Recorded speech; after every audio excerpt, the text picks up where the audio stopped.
Hey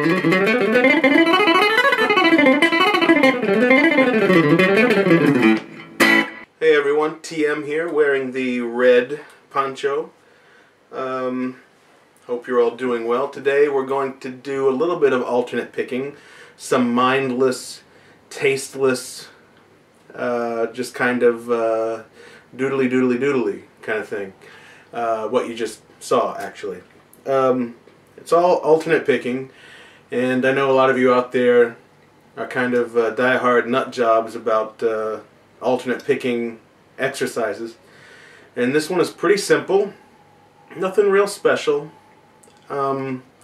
Using 3 notes per string, and it's not actually in any particular scale, it's just a finger pattern just up and down the neck.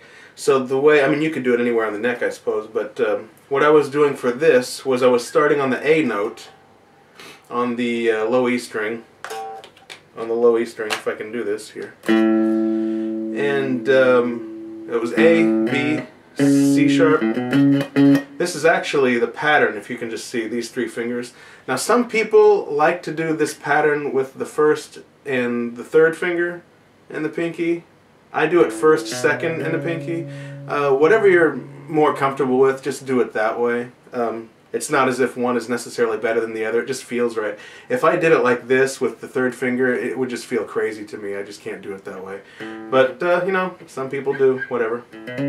But this is actually the pattern. It's 2 whole steps. So a whole step and a whole step. And it's the same way on every single string in the pattern. Just whole step, whole step, whole step, whole step.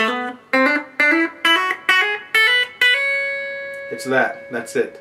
And the picking pattern for this is pretty easy, actually. Seems kind of insane when you actually hear it.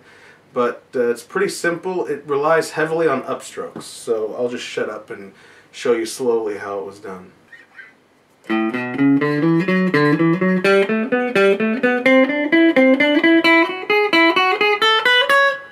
So the first part of the pattern, you know, not on the low E string and on the high E string, but on the 4 inner strings, you're doing a double picking pattern. So it starts off this way, and then on the A, the D, the G, and the B string, you're doing this.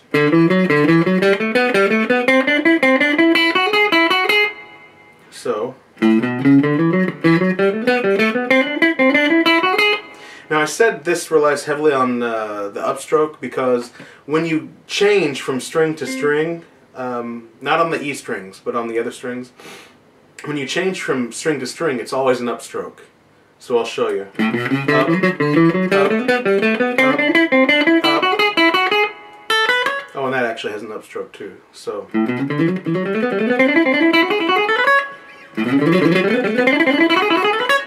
So it's actually a good exercise for an upstroke. I find that, well, I've heard it a lot from other guitarists too, that the upstroke seems to be more of a difficulty, because, you know, we're a chugging lot. You know, we like to chug along and junk, you know, that kind of shit.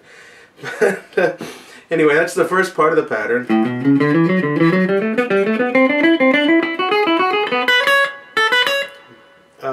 At this point we turn it around and go back down. It's not the same pattern going back down, it's a little bit different. So listen to this. I'll do the first part and then just go right into the second part.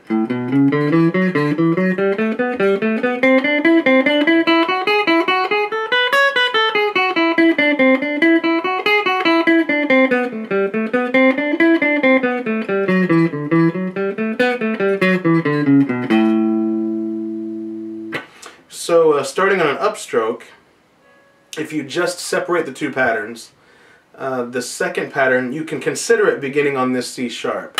So when you do the first pattern, and you come up to the top, consider this the first note of the second pattern, if it's easier to keep track of it in your brain. But it's an upstroke.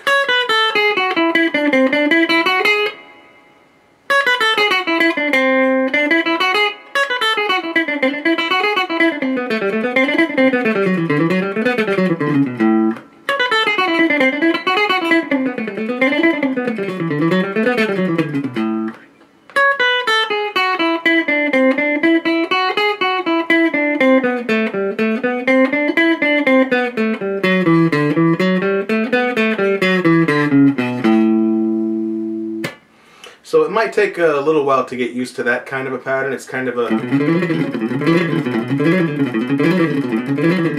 You have to kind of get used to, you know, shifting between strings that way.